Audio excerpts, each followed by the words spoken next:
the names if you need to rename it.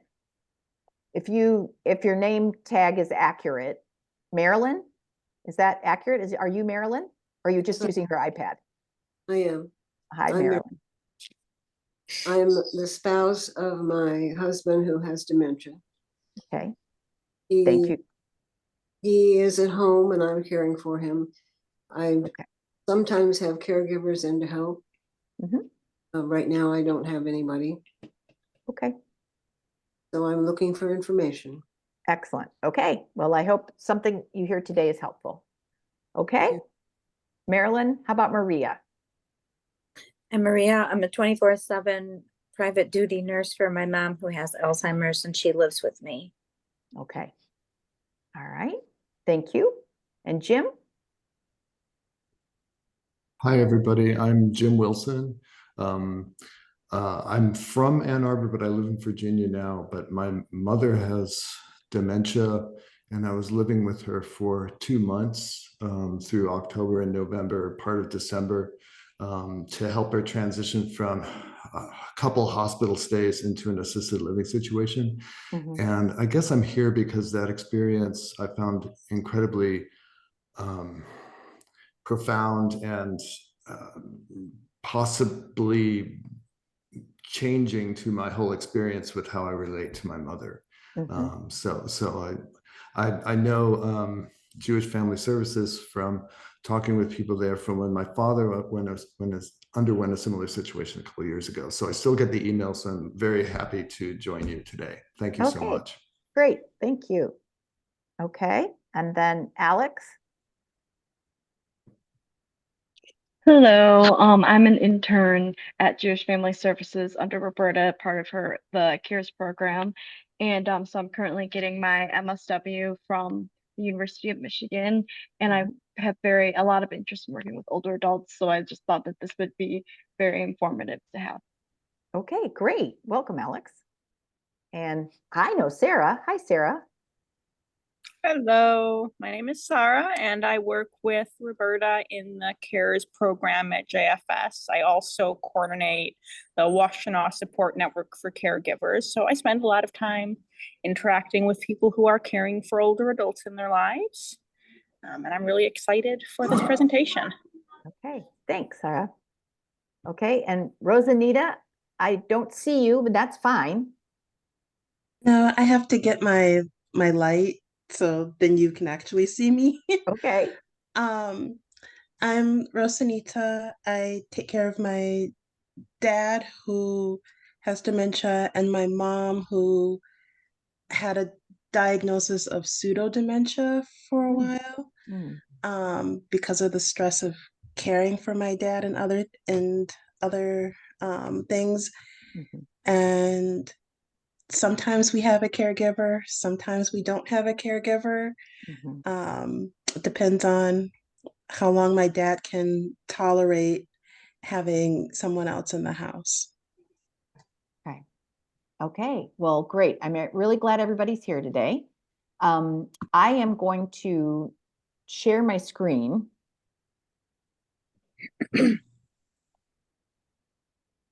Okay, and I have a presentation, and I'm going to do a general overview because last time what happened was I ran out of time, and I always have more to say than I have time for, generally speaking. And so I'm going to concentrate on the latter half of the presentation. I'm going to go over just a brief overview of the other slides and point out some things, and then we'll get into the meat of the matter, which has more to do with challenging behaviors. That's what we wanted to talk about more today, spend a little bit more time. Okay, so I'm going to share my screen.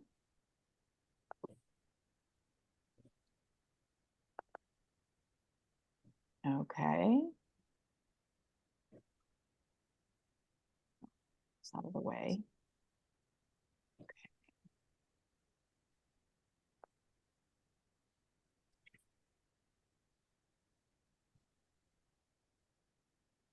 So I've called this presentation Helpful Responses, Identifying and Meeting Needs. And I'm an occupational therapist, so I have worked directly with people living with brain changes and also spent a lot of time with their families who in 75% of the case are the ones who are doing the direct care for family members, especially before they reach a point in their journey, before they need residential care.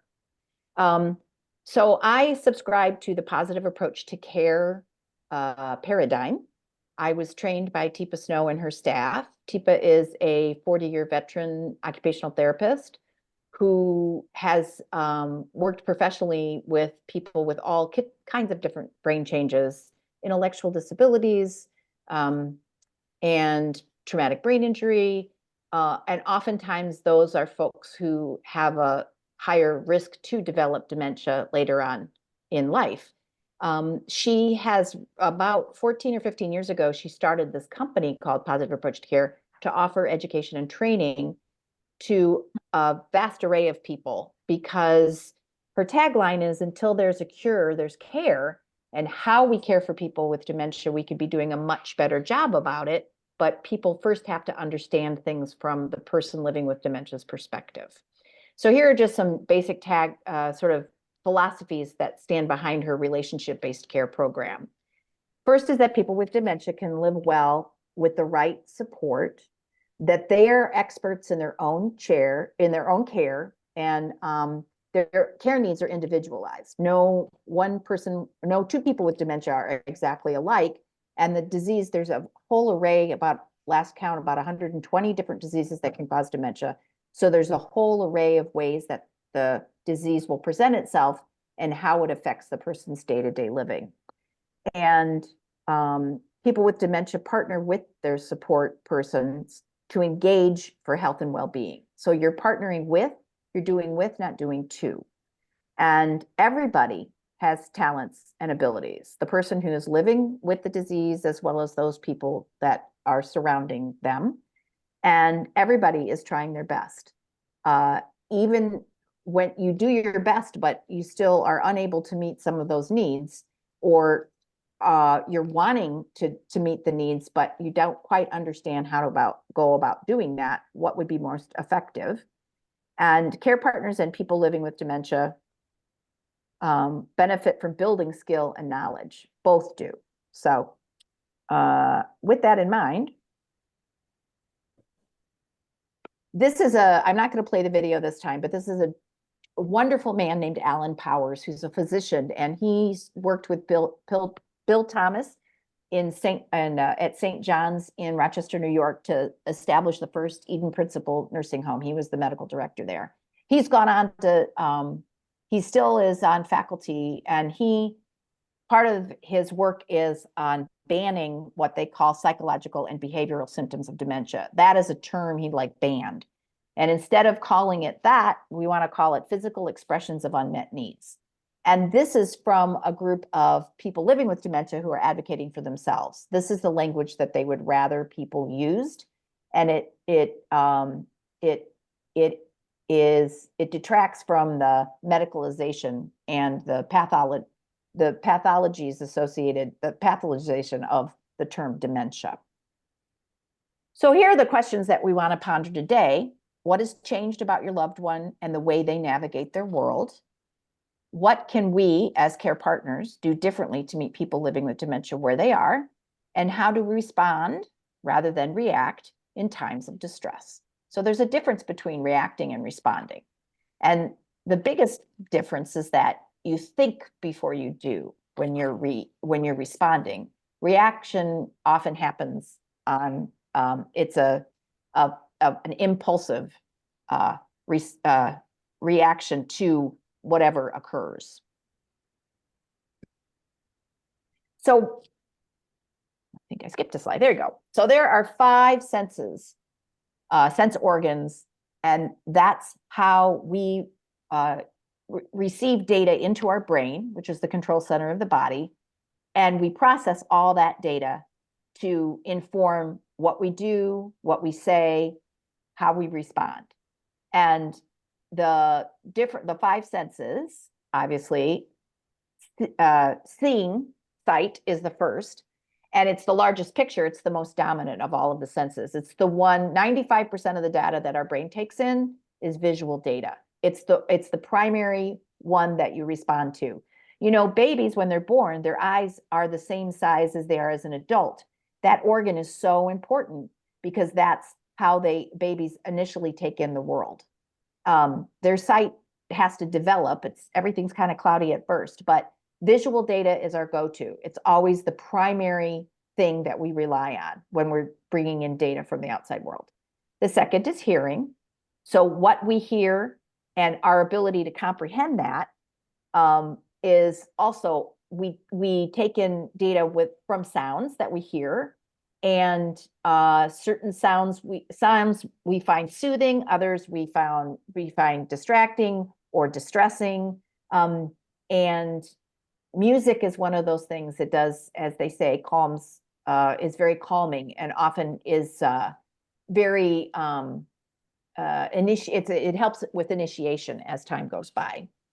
And the other is touch.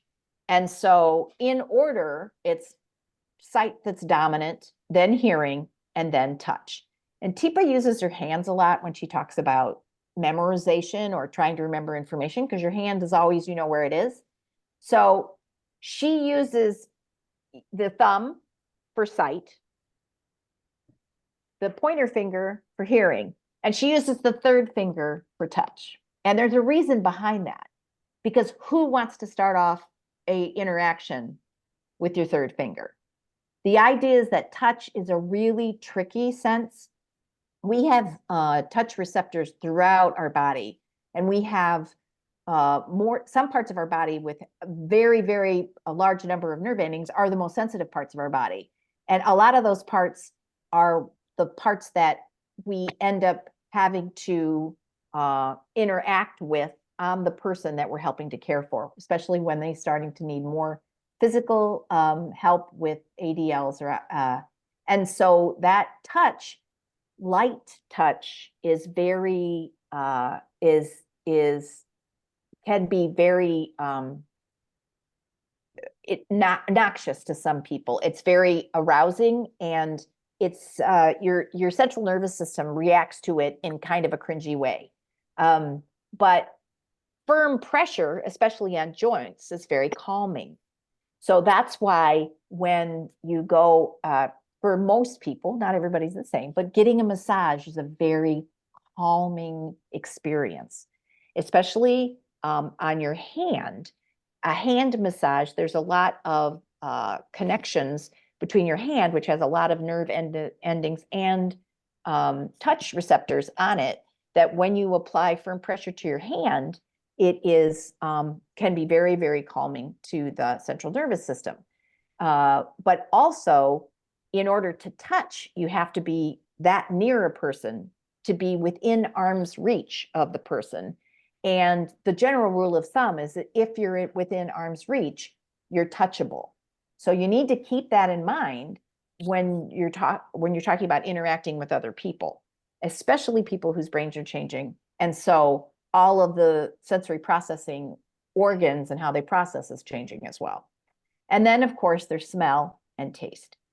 Smell is in one of the oldest parts of the brain, so it's really associated with emotion and feeling, and often comfort or safety.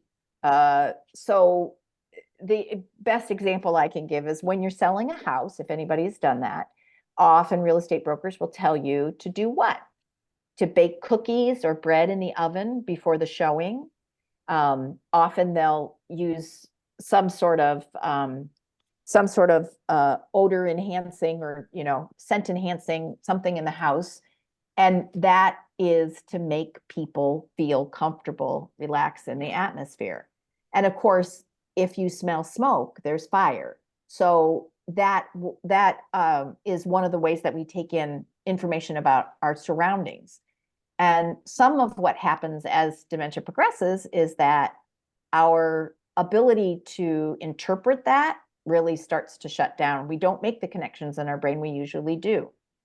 And taste is another one where taste, we have 6 different tastes that are built into our into our mouth. And the one that becomes most dominant as we age is bitter. And so often you'll see folks who, when I used to work in residential care, who'd have their cup of coffee and they put 8 packets of sugar in it. And you'd be like, how can you tolerate that? Well, coffee is a bitter item and it's going to taste more bitter. And pills also, oftentimes they're bitter. So we would have to, and there's various reasons, but some of it is a taste factor, to put it inside applesauce or something that's sweeter to make people more receptive to receive it. So how we take it in and what we do with that information afterwards changes, especially from the person's perspective who's living with dementia. And that's one of the things we have to keep in mind when we're interacting. And oftentimes we don't get talked, it doesn't get talked about. So in general, when someone talks about dementia, what's the first thing they talk about? Anybody? Memory loss. Exactly. It's all about, and it's so much more than memory. That's a very small part. And that's how generally one of the first symptoms that we'll see present itself, but it's so much more complicated than strictly memory loss. So we're going to talk a little bit about visual changes. The first visual changes is what we call tunnel vision. So tunnel vision is if you put your hands up by your eyes and sort of create a scuba mask. This is what happens to our vision when we're under stress. And also the peripheral vision out here, as we age, normal aging, it's going to become slightly smaller, which is why people as they age are at higher risk for falls, because they're missing information below the nose, above the head, and at the sides. And so we don't notice, the people as we get older are prone to not notice the change in elevation. So the curb makes them trip up, or they run into something that's on the side and they don't see it's there, and that's legitimate. And that's normal aging. Dementia on top of that makes it happen at a much more progressive rate. And so even people at the earlier stages have very pronounced tunnel vision. And then if you imagine yourself with tunnel vision, what you can see versus what you can't see is really different. Your world has shrunk, your visual world has shrunk. So you're really only taking in the data that's in this area. So in order to take in more data, what do you have to do? Turn your head, look up, look down. And how is that, if this is all you can see, how is that going to change your interactions? So your people take up all your visual space. So your proximity to the person and also how you set yourself up to have a social interaction with them becomes more and more important. As the disease progresses, we're going to start to have binocular vision. So as if you're looking through binoculars. So when you look through binoculars, you have two separate images. With normal or typical sight, those images, and the next slide shows you, these two images integrate and back in your occipital lobe, which is the back of your brain. That's where they're integrated and made into one. But there's a lot of wiring and there's a lot of memory associated with sight. It's very complicated. So as things start to change, you have a much higher risk just because of the amount of tissue and neurons that are involved to have changes in sight. So the binocular, and when people start to have binocular vision, you are seeing those two images are not being integrated properly. So there's a real change in depth perception. And when people start to have binocular vision is when they start going to sit down in a chair and they'll turn around and completely miss it. Or when they're reaching for something on the table or on the floor, it's really hard for them to gauge just how far away they are from something. And a lot of older adults, with the dementia, if they've not been accustomed to using a walker before, then they're going to be walking with binocular vision. Their walker isn't in their visual field. So it's no wonder that it gets left places and not brought with them, because out of sight, out of mind. And then monocular vision. So that would be one eye occluded and just one eye. And it depends on dominance, because most people are right hand dominant, but you have dominance throughout your body. So which is your dominant eye? That would generally be the stronger one, but eventually towards the end of the disease process, you're going to have monocular vision, which means your visual field is so limited. And folks who have progressed this far into their disease journey, this lasting ability, they're generally much more dependent for others' help in doing some very basic things. And when you have to work in such close proximity to people, you really have to take how you position yourself and how you approach people. You have to think really carefully about that in order not to add to their stress level. Okay, so here we have two brains. Which brain do you think has dementia? You could say it because I can't see everybody. So go ahead and say it out if you want. The right side. The right side. Why do you say that the right side has dementia? It looks like the tissue is not doing well. Tissue's not looking so good. It's kind of a funky color, isn't it? Yeah. Anything else people notice about the difference? You're right. It is the right-sided brain that has dementia. There's spaces in between. Larger spaces in between. The spacing between the folds in the brain are wider. And that's because what's happening?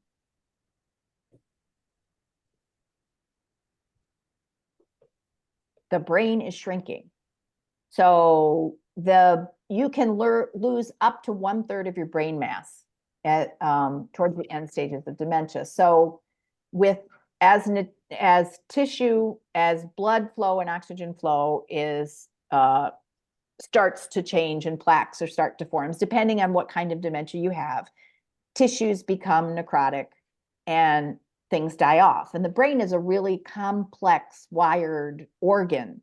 So there's a lot of specialization. So it's very adaptable, and your brain, there's a lot of plasticity within the neuronal map. However, you can only change course so many times before you run out of routes that are available to use. So the 4 truths about dementia is that at least 2 parts of no matter what kind of dementia you have, at least 2 parts of the brain are dying. It's terminal, it's progressive, and there's no known cure. So this is the back part of the brain here. We're looking at the occipital lobe at the top of the picture. And so you can see the difference between the 2 sections of the brain based on time. And these are post-autopsy brains, and that's the only way that you can get a definitive diagnosis is with a post-mortem autopsy.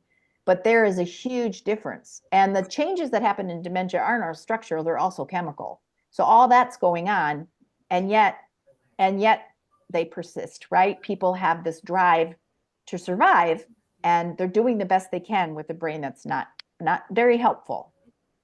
So hearing changes, that's the next. So hearing changes, people will say, people I used to take care of, you'll say, well, these hearing aids don't work anymore, I'm not wearing them.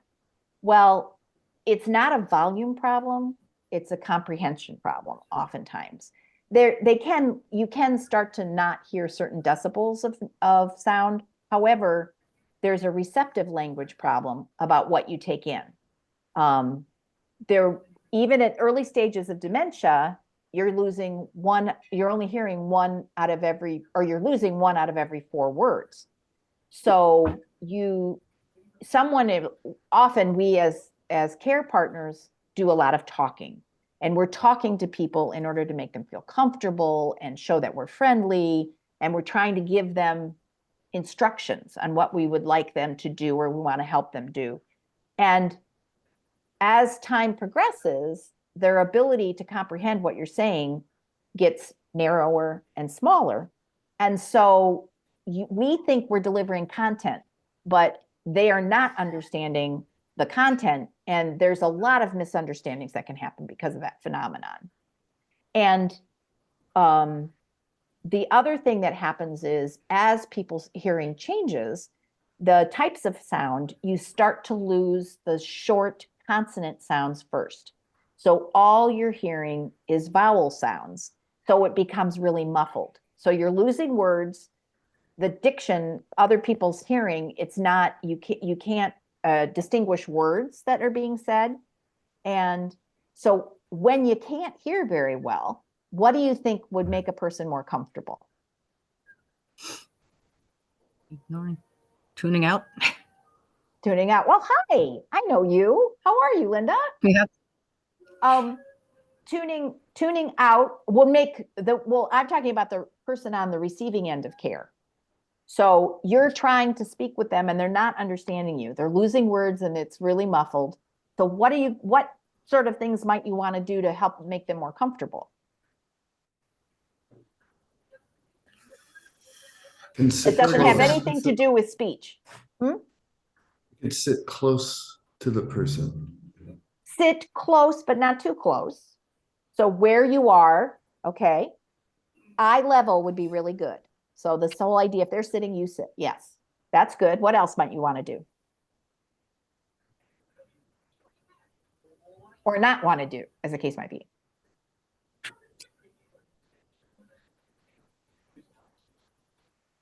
Like it doesn't help to scream. Thank you very much. Thank you very much. There's an assumption people have that older people are all hard of hearing.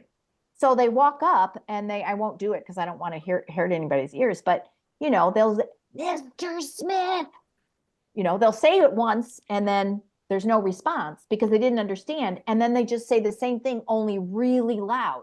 Well, if you can't understand what a person's saying and their voice elevates and they're yelling, what are you going to think? You think you might think they're mad at you and you don't know what you did, but they're upset. So you're going to look for the nonverbal part. 70% of communication is nonverbal. So you're going to look at people's facial expressions, their body stance, how they're holding themselves. And that's the first go-to. Visual is first. So that's what people who can't understand what's being said are going to look at first. So we, as the care partner, have to try to make those match. And this takes some acting lessons, especially if you have reached the end of your rope. I get it. So sometimes it's best to step away for a minute and come back and kind of reset. And so the other piece about this is the visual with the verbal. So you want those two to match. So it's like playing a sophisticated game of charades. How can I simplify what I'm saying, keep it at a low and slow tone of voice? What can I do with my hands and body to supplement the content, the meaning that I'm trying to get across? So our most dementias affect the brain asymmetrically. So you lose on the left and you retain on the right. Hang on just a second because I have to get my power cord because my battery's going low. Hang on.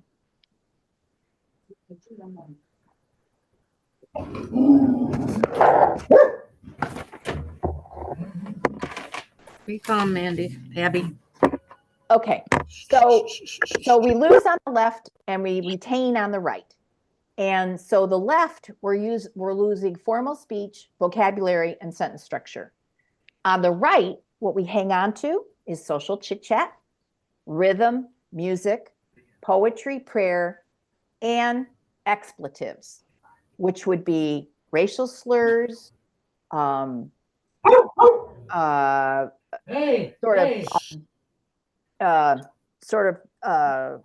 words, and usually sexual terms.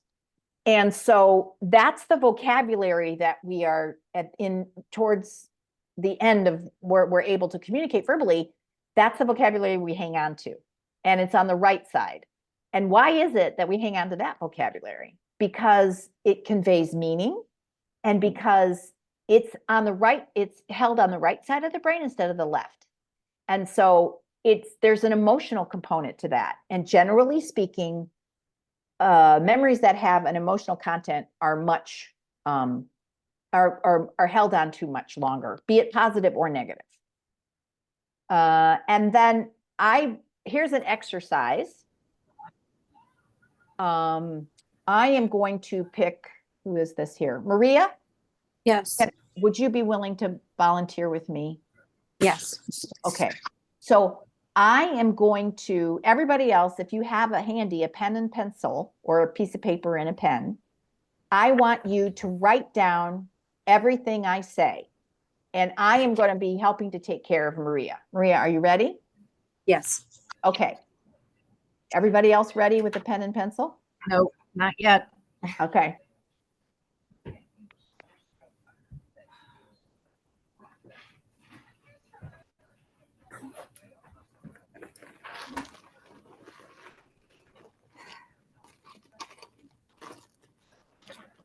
Somewhere in here I've got a pen. I'm looking for my pen. Ready? Okay. Okay, here we go, Maria. Okay. Hi, Maria. My name's Katie. How are you today? I'm good. Good. You know, Maria, it's getting to be time for supper.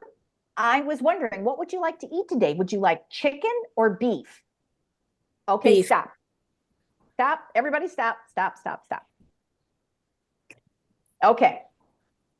Now what I want everybody who's been writing to do is to count 1, 2, 3, 4, and every fourth word cross out, please.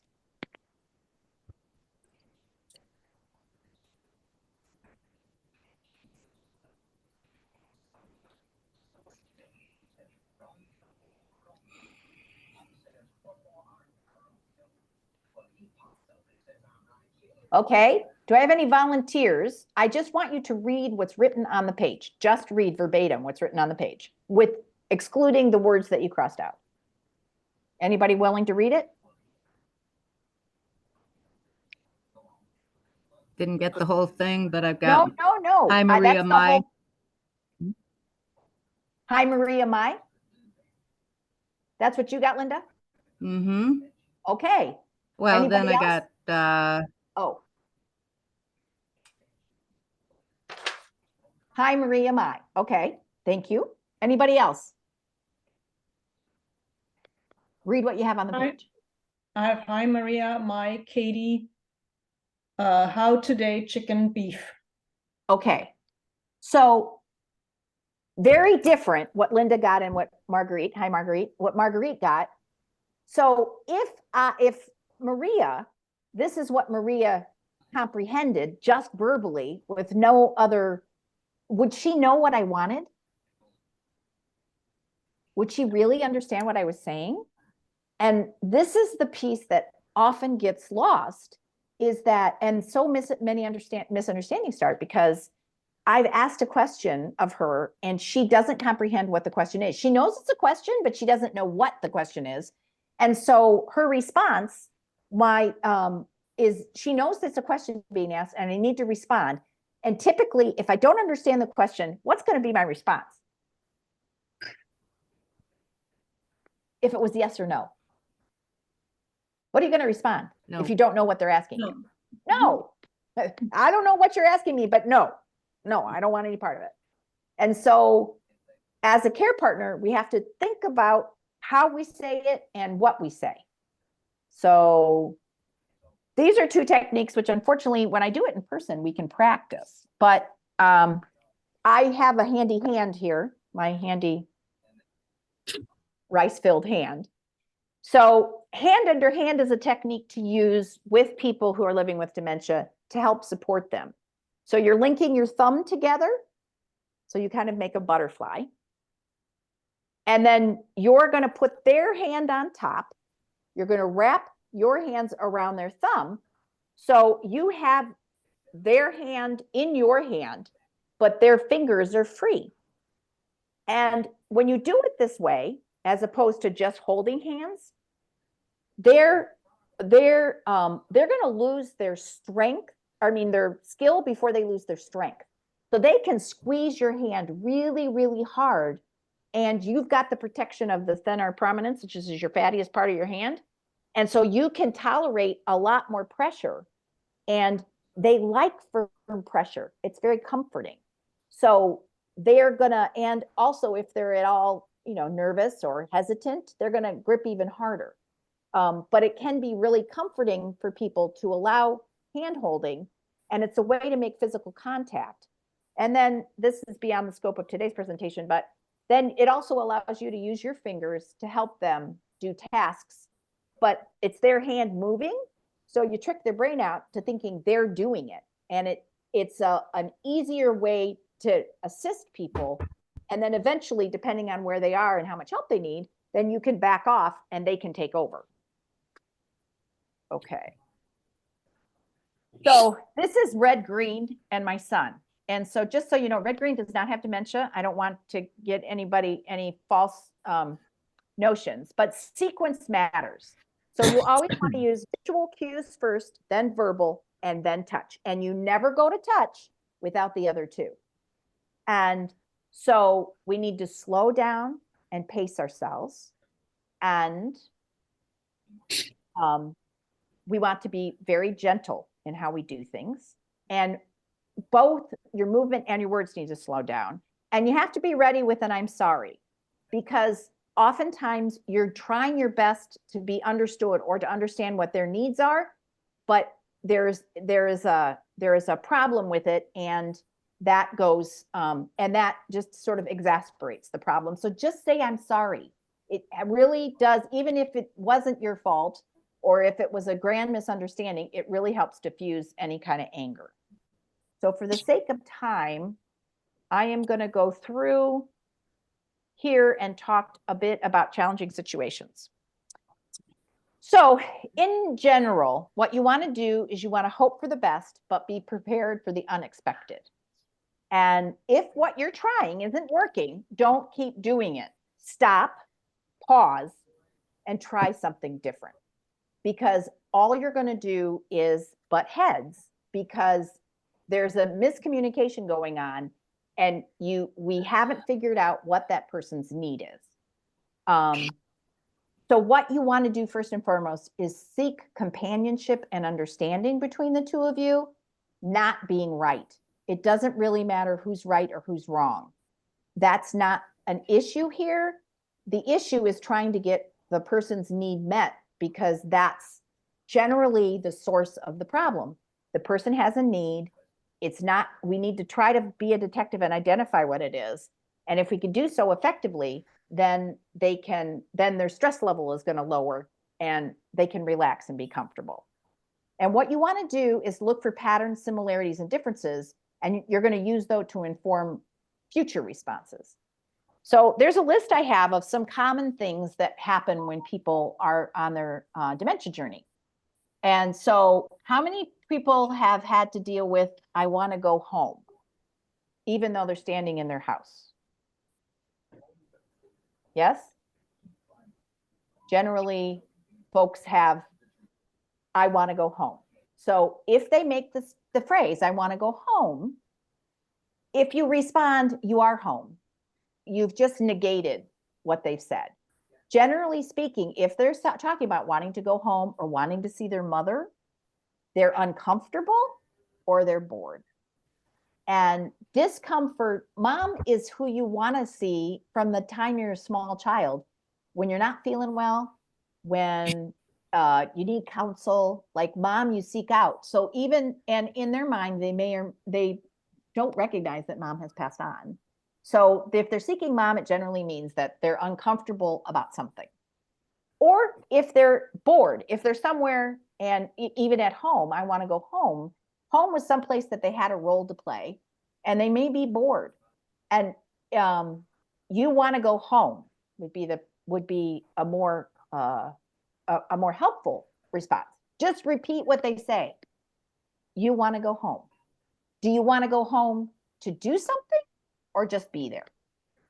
And then you can decide, then that will help you determine which is it? Are they bored or are they uncomfortable or scared about something? And repeating what they say buys you time, because you don't, I want to go home. If you ask, why do you want to go home? Most chances they're not going to be able to answer that.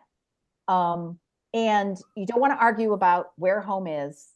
You want to get to what the need they're trying to express. So if they Another thing that can happen is they're walking around looking for something.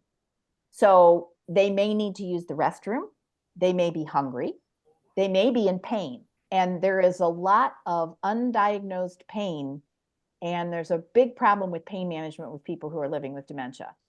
There are cases where people have broken a limb and have continued to walk on it, and they can't get comfortable. Well, no, but they're not able, their way that they express pain is generally non-verbally. And being up and walking around and not being able to settle can be an indication of pain, undiagnosed pain or untreated pain. They could be in a case where their nervous system is on overdrive and they have reached a tipping point where they can't back it down. So they're needing to move, and it's like a broken loop tape in their brain. Because if they're to such a point, it's often similar to when, if anybody has taken care of a younger child whose nervous system is still developing, and they get so overly tired that if they stop running around, they'll just fall asleep. But getting them to stop and settle down is the problem. And the other thing that people don't often think about is the environment that people are in. Is the environment suit their needs? And everybody's, whether they're comfortable or not, is a very personal choice. So it can be things like the lighting. Is it too much light or not enough light?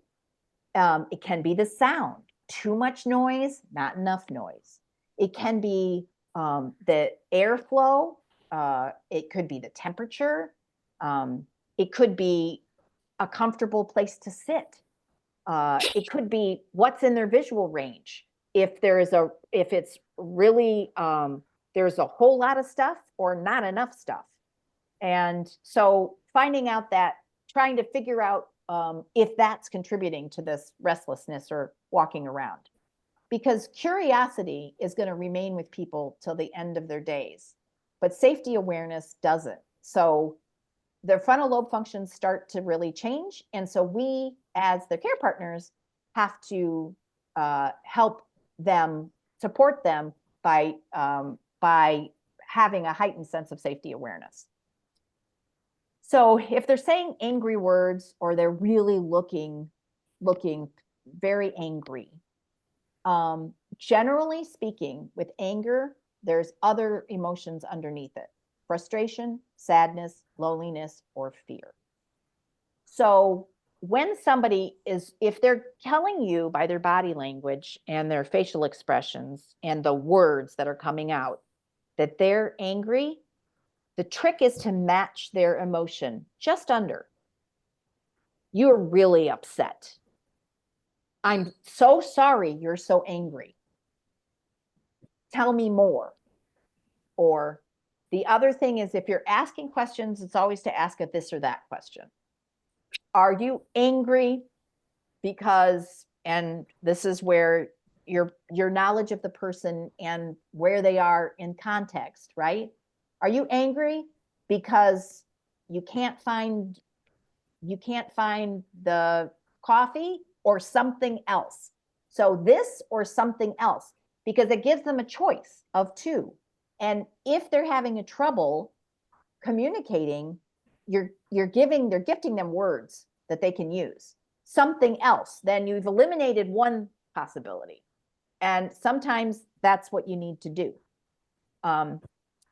And you don't want to, if someone is really upset about something, having somebody walk home and say, it's okay, don't be angry, that really does not go over well, because it really diminishes their emotion, and their emotions have a role to play. And generally it's because there's some need that they have, and it's not being met. And so the trick is to try to figure out what that need is. And there is always a chance. I mean, you can't meet 100% of needs 100% of the time. So there will be times where you, despite everything that you tried, you can't. It's not working, and that goes with anything in life. So care partners in general they don't give themselves enough grace. Like, the fact of the matter is, this is a really tough job. You do the best you can, try these things out, but in the end, you've done your best. Feel good about that. And it is sometimes it's beyond, and that's when you call in for extra reserves and extra help. I don't want to take a shower. Okay, so showers and bathing often become an issue. So there's a lot of reasons why. Frankly, I know how to shower myself. I've been doing it for a really long time. If suddenly somebody says to me, A, they're telling me when I need to take a shower, and B, they're stepping into the shower with me to help me out, and I lack self-awareness about my condition. So people, especially older adults, and especially if they have been, if the work they've done has been physical labor, farmers, skilled tradesmen, they don't think they're dirty. So the fact of the matter is, no, I don't need a shower, because I don't, you took a shower when you were sweating and dirt and grime. Sometimes they'll think they've already had a shower. And so then we don't want to get into conflict. We're trying to avoid the conflict. The space is too cold in the shower. So I often recommend people warm up the space beforehand. Start the warm water running before the shower starts.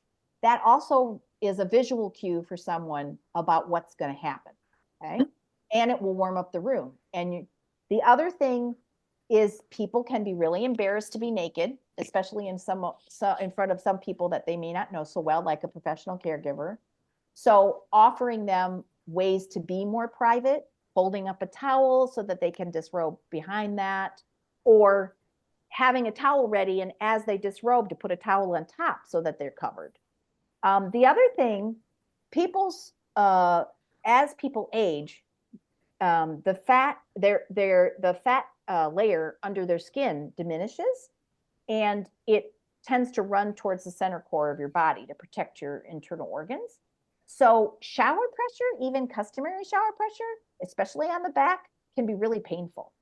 So think about that as far as being, and you can help soften that blow by putting a towel on them and get the towel wet. But it also helps keep them warmer. It also insulates them better against the water pressure, because the towel getting wet adds an extra layer next to their skin.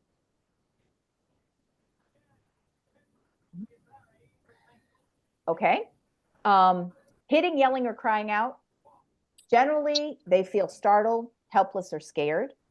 They could be feeling pain again. They could have a bladder or another kind of infection. Sometimes there's something imbalanced physiologically speaking, and this is the only way they know how to get some help. And the idea of startling someone, I didn't have time to cover it today, but the positive physical approach, which is part of TIPA's protocol, you always approach people from the front. You always make sure you have eye contact. You approach just to the edge of personal space before you, and you need to get permission by a handshake before you come even closer. And the idea behind that is, if they're hitting, yelling, and crying out, that is a number one message of, I need my space. Don't come any closer. So you need to come close enough to have a conversation with the person, but don't invade their personal space. That's just going to escalate the situation.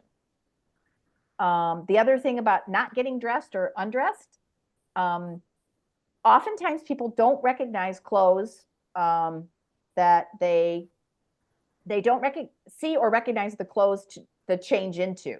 So they don't see, if they're in a drawer, if they're not right out in front of them, they're not going to recognize or see the clothes that you have to put on. They have a different sense of time. So they may be getting up in the middle of the night to change their clothes and get ready for the day, because they don't recognize their circadian rhythms are off. They don't recognize it's the middle of the night. And that's what they do. They get up and they get dressed.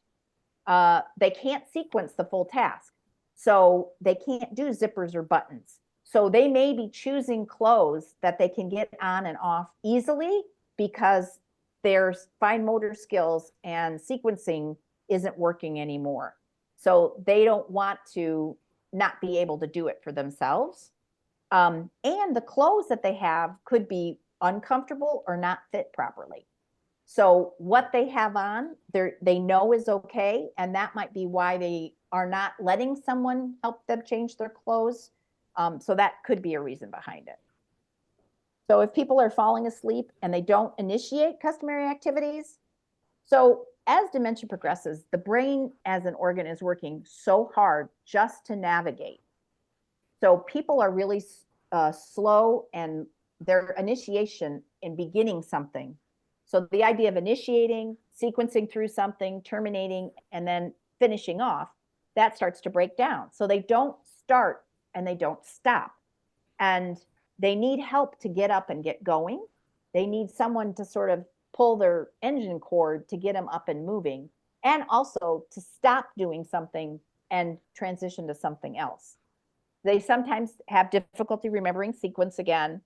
And it can also be a sign of depression, especially in older adults. This sort of apathy and ahedonia, which is a lack of interest in what you typically like, can be a sign of depression, as can some cognitive issues. So it's good to always keep that in the back of your mind and talk about it with the physician. Then the other thing that happens sometimes is I'm not hungry, or they don't eat. They start not to eat much, or they're not hungry, but they'll end up, going in and trying to snack later. So this can also be, there's a point at which using utensils becomes trickier, and that change in vision and your ability to manipulate silverware, that is a fine motor skill. So if they're not comfortable using the utensils, or they may not recognize what utensils are for or which one to choose to use, sometimes they don't like the food. It can be the taste, the texture, or the temperature. They may start to have difficulty swallowing, which is a whole other dysphagia that can happen at the end of the disease, and something that you really want to be careful about, because it can lead to aspiration pneumonia and other problems. And so pay attention when they're eating. They may choose foods that they can swallow easily and avoid some of these things that they're having more difficulty with. And they may not like the person they're sitting with. They may not like where they're sitting, or they may sense something isn't right, but they can't identify what it is.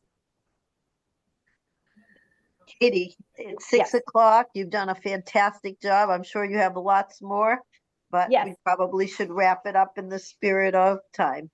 Yeah, no problem. And just in closing, there's this quote. There's a great book called Dementia: Living in the Memory of God by John Swinton. He says the key thing is to begin to reflect on what this new love looks like, and to recognize the diverse and innovative ways in which we can say to the person with dementia, it is good that you exist. It's good that you are in the world.